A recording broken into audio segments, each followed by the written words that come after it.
But now they'll have to find something here on 3rd and about 14.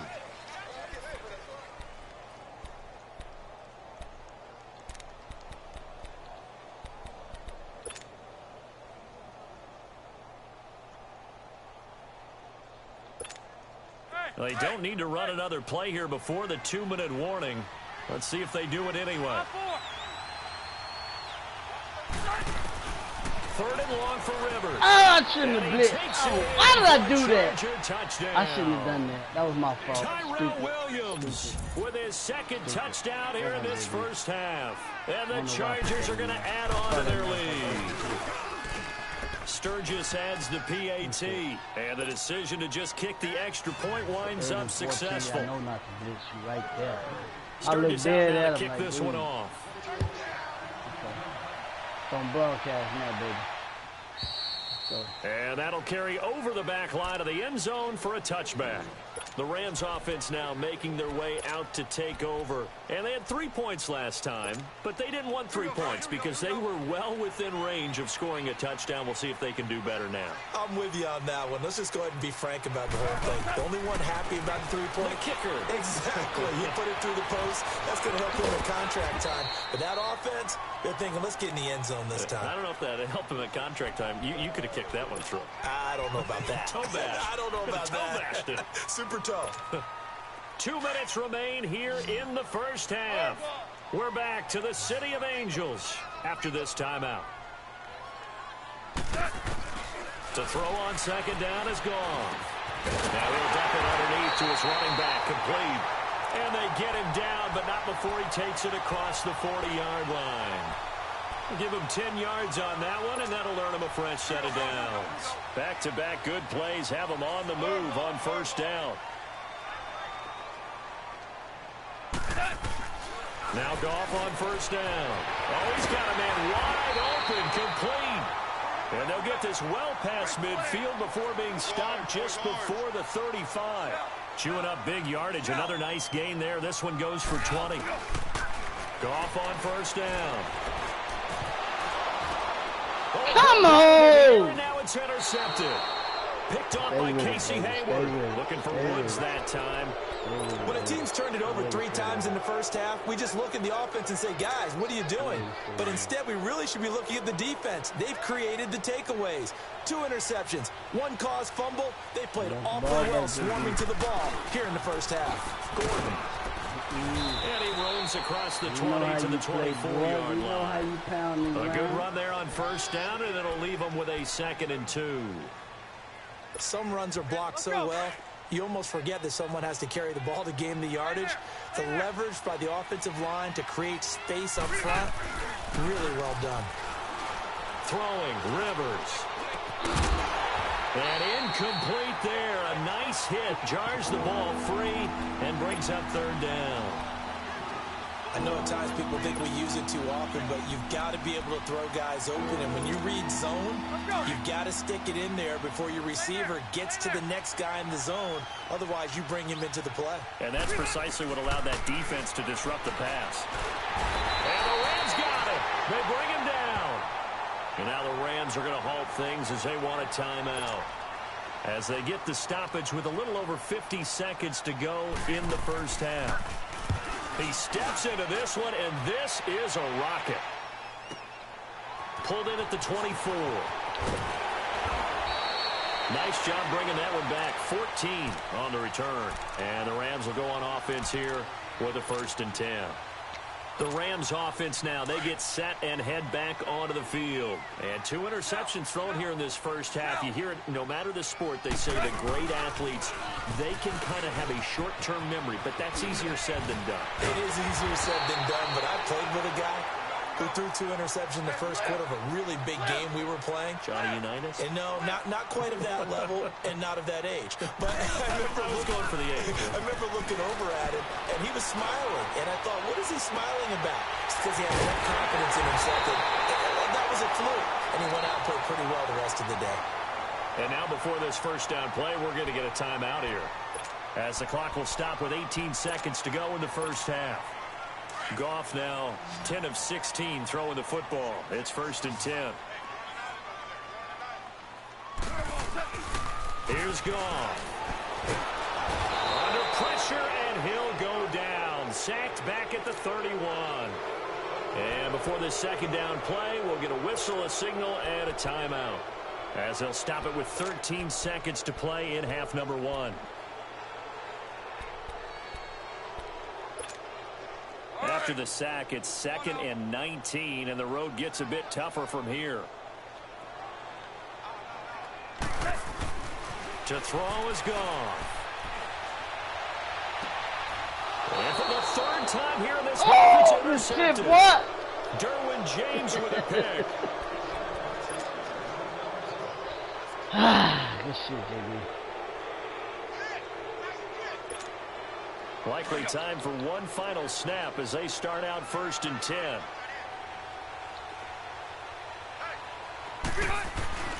Following the interception here, Rivers. He sets to fire deep into heavy traffic, and it's intercepted. Picked off by the Pro Bowler, Marcus Peters. And he brings it back to right around the 26-yard line. So we have reached halftime intermission with the visiting Chargers on top, as we are off to Orlando now to check in with Jonathan Coachman and our EA Sports halftime report. Coach? To return it now, here's King. Oh, and now he bowls him over. Oh! He's at the 40. Past the 20. 10. Touchdown, L.A. In for the score. And the Chargers find a way to stretch their lead. I like this. And talk about taking words and bringing them to life. At halftime, I will guarantee you in their locker room, they talked about pressing the kicking game because you can get an advantage if you do it right, and they just did. Sturgis for the extra point, and the decision to just kick the extra point winds up successful. This is taken at his 4. Oh, if I didn't hit R1. Oh, if I didn't hit R1. 30-yard line. Now the attention turns back to the Rams offense as they get ready for their first possession of the second half. They trail offense, first time to touch the ball in quarter 3, and we'll see what they can do. And I can't wait to see what they have planned. Oh, fucking up! He goes down. Come on, you better go down there. Joey Bosa in there to pick up his 2nd sack now of the afternoon. And that's his 2nd sack of the game, but this player, disruptive in all phases, whether he's going upfield, coming underneath, you name it. He's a big-time guy you have to block. Throw complete right side to Cooks. And they're going to get this beyond the 40 before he's taken down. A good pickup there, a 22. And there they went crossing route against the zone defense. What do you think of that? Takes real coordination between the passer and the receiver because you got to read those zones and where the open spots are and be on the same page with the guy throwing the football. Because sometimes you're throwing it in front of the zone. Sometimes you're throwing it between the zones. Sometimes the receiver's going to just kind of find a spot and what we call sit down. And he can't find a receiver, and he's brought down. Corey Legion getting in there from his defensive tackle spot to snow him under for a loss of 4. So after the sack, here's 2nd and 14.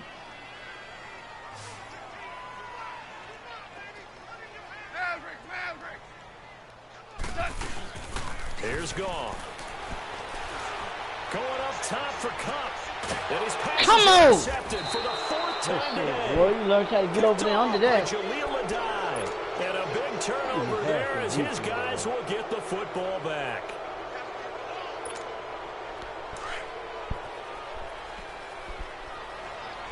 I'm back in my game, baby. Hurry up! They'll start on the ground. This is Gordon on 1st down. He's got room to run past the 20. Pushing him away. And finally down at the 41-yard line. 34 yards there and a 1st down. Outside handoff to the right side. If you're a running back, you love getting the ball early so you have vision to see what's happening in front of you. Right tackle likes that call. Big play for him, but don't forget about the guys you always tell me on the backside sealing off. When they talk about cutoff blocks, making sure no one can leak from the backside that can run a play down. And nobody leaked. Big play. And he's able to take it across midfield before going out of bounds. 9 yards is the pickup there, and they'll have a 2nd and 1. They're trying to show that they can run the ball and protect this lead. Give it to the backs, play a little bit of keep away, don't you think? And that's probably a good philosophy at this point. Going to make that defense stand up and stop them. Pick 6 or something, baby.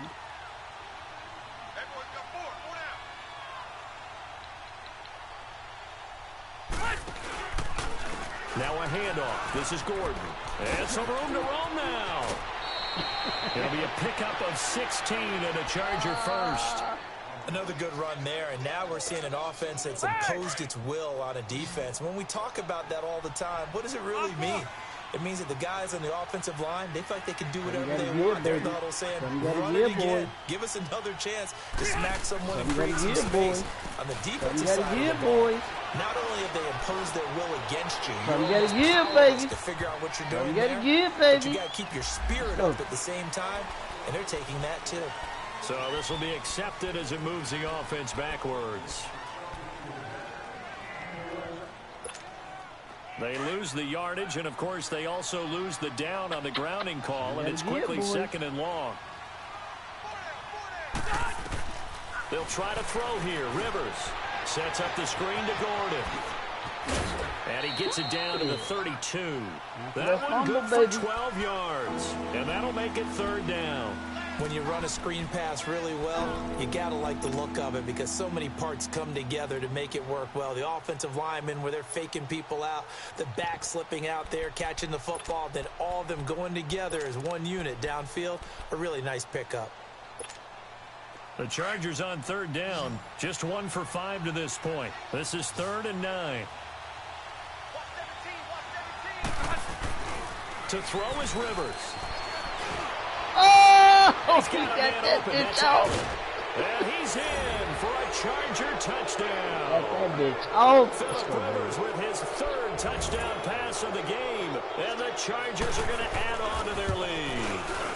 When we draw up defenses on the board, we do account for every receiver. But on that particular play, somehow he was wide open, became an easy touchdown pass.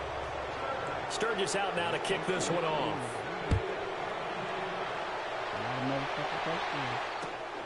This is taken at his 4. And he'll take it out past the 25 to the 26-yard line. Here's the Los Angeles offense as they get set to take possession. And there are parts of their last drive they'd like to emulate. And, of course, they'd like to forget the ending, the interception. But they did put together, Charles, a nice sustained drive to get him down the field. Yeah, and unfortunately for them, the only thing that matters is part 2, right? Because once they threw the interception and finished off the drive, that does them no good to go back and say, well, you know, we had a good one going. Finish things off. That's the only way you can get it done. Brandon, we're into the second half, and this offense has not scored a lot of points, and that was another example of why. I think it's time to open things up and start really... Come on, man. Goodness, another interception.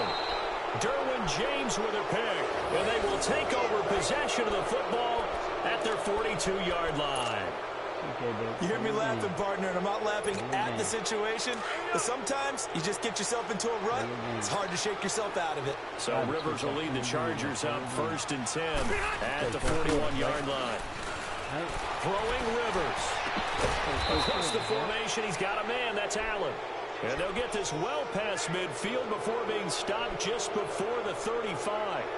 A nice gain of 21 yards. Line of scrimmage, the 37 on 1st and 10.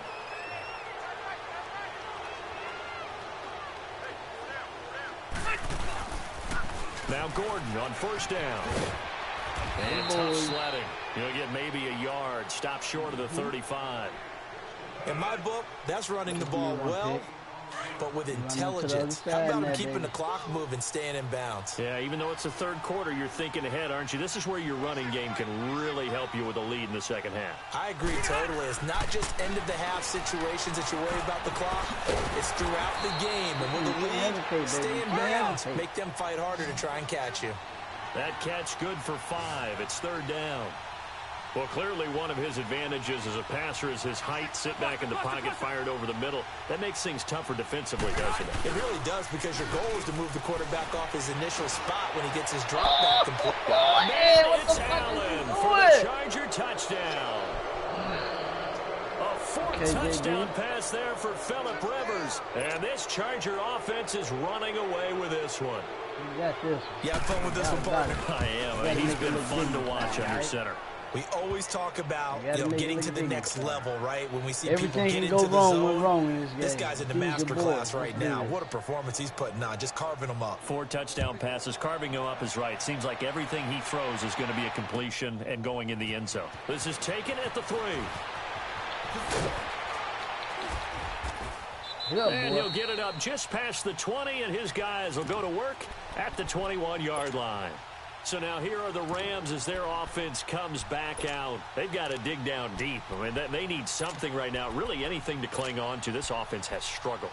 Partner, join me in a walk to their locker room at the half, okay? Because I think what we would have seen is an offensive coordinator and his assistant coaches getting together with all their positions, then coming together as a group, going over adjustments, and then the head coach coming in and just screaming, wake up. Yeah. Let's get moving, guys. I'm kind of glad we weren't in there at halftime, actually. I mean, you think you might have turned it on us, too? Yeah, but right now, whatever was said hasn't been working.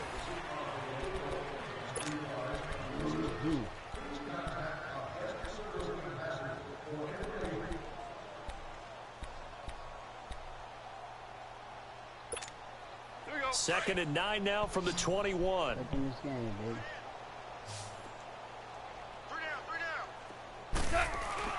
On second down, here's Goff. He's going to fire one deep over them. And now Come here's on, man. another interception. Picked off by Jaleel Adai. And they have possession, and they have it at the 38-yard line. What a nightmarish game he's having now. 6 interceptions.